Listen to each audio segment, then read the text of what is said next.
If you have ever given everything you had to someone and still felt like it was never enough, this video is for you.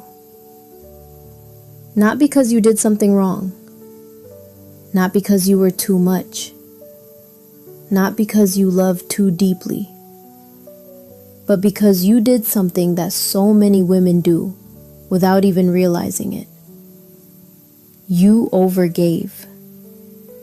You poured your time, your energy, your love, your patience, your late nights, your second chances, your silence when you wanted to speak, into people and situations that never filled you back up.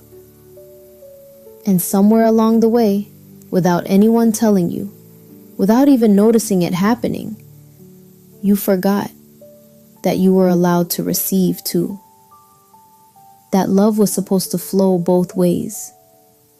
That care was supposed to come back to you.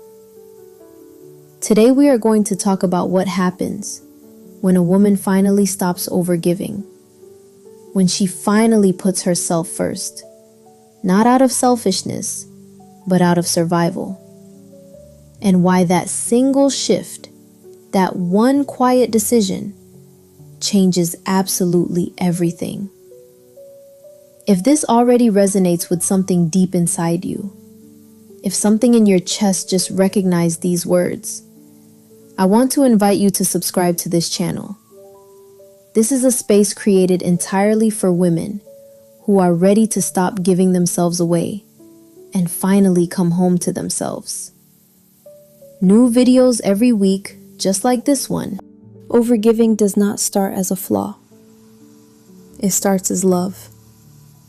It starts as a little girl who learned that being helpful kept the peace, that being agreeable made people happy, that shrinking herself made others comfortable. It starts as a woman who believed that if she just gave a little more, tried a little harder, loved a little deeper, things would finally change. But here's what nobody tells you about overgiving. It is not generosity. It is fear wearing the mask of kindness. Fear that if you stop giving, people will leave. Fear that your worth is tied to what you do for others. Fear that simply being yourself, without performing, without producing, without pleasing, is not enough. And so you give and give and give until you are completely empty. And then you wonder why you feel so alone, even when you are surrounded by people you have done everything for. That loneliness is a signal, not a life sentence. It is your soul telling you something needs to change. The moment a woman stops overgiving does not always look dramatic. Sometimes it is quiet, a slow realization that settles in over days and weeks. She stops answering every call immediately. She stops rearranging her schedule for people who never rearrange theirs for her.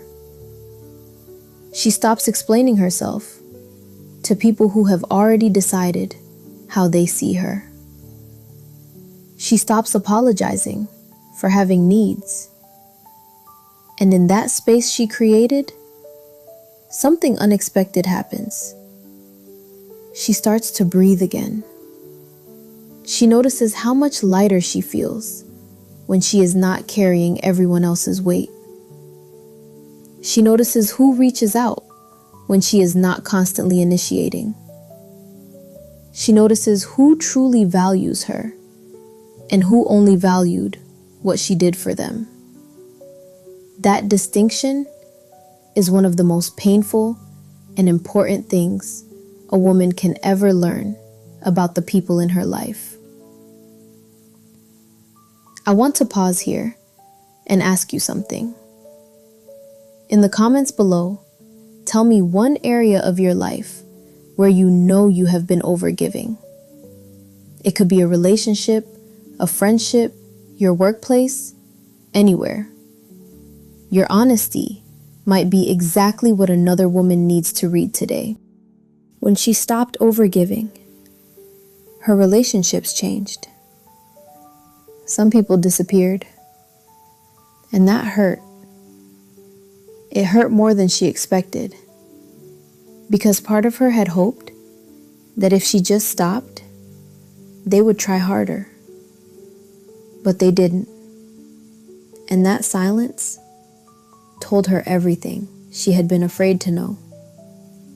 Some people disappeared quietly, without explanation, without goodbye, and some left loudly, calling her selfish, calling her cold, calling her difficult, as if her boundaries were an act of war against them. But here's what she understood, that she could not have understood before. The people who leave when you stop overgiving were never staying for you. They were staying for what you gave them.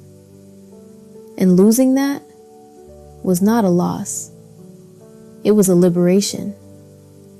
Some connections deepened because for the first time, she was showing up as herself, not as a version of herself designed to please, not as the woman who said yes when she meant no, not as the woman who smiled when she was breaking inside, but as a real, whole, complex woman with needs and limits and desires of her own. And the people who could hold that, the ones who stayed, the ones who leaned in closer, those were her people. And something else changed too. She started attracting different people. People who gave back naturally, without being asked, without being reminded, without keeping score. People who did not need to be chased or convinced or begged. People who chose her easily, freely, without conditions. And she realized she had never actually experienced that before, because she had always been so busy giving that she never left space to receive. Because here's the truth about overgiving that changed everything for her. When you constantly overgive, you train people to take. You teach them that your time has no value, that your energy is limitless, that your presence requires no effort to keep, that you will always be there, no matter how little they offer, that your love is unconditional, even when theirs is not. When you stop, everything shifts. You set a new standard, a quiet, unspoken, but unmistakable standard. And those who rise to meet it are the ones who were always worth keeping. The ones who don't show you something equally valuable. They show you who was never really there for you. She did not lose anything real when she stopped overgiving.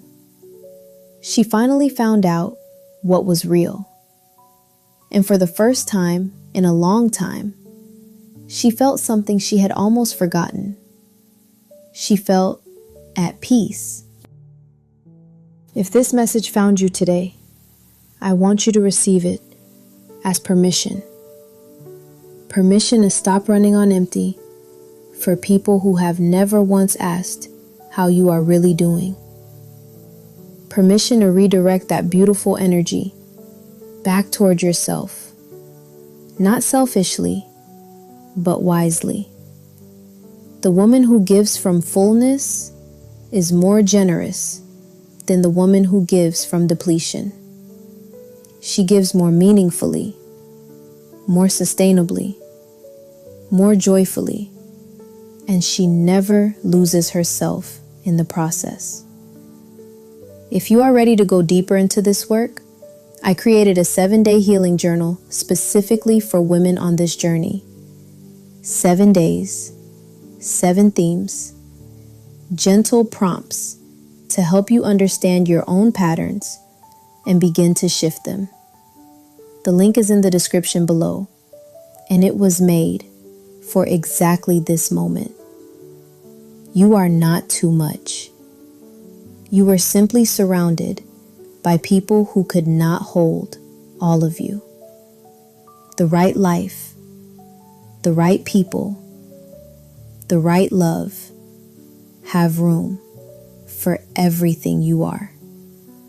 Go find them, starting with yourself. I will see you in the next one. Until then, be gentle with yourself. You are doing better than you know.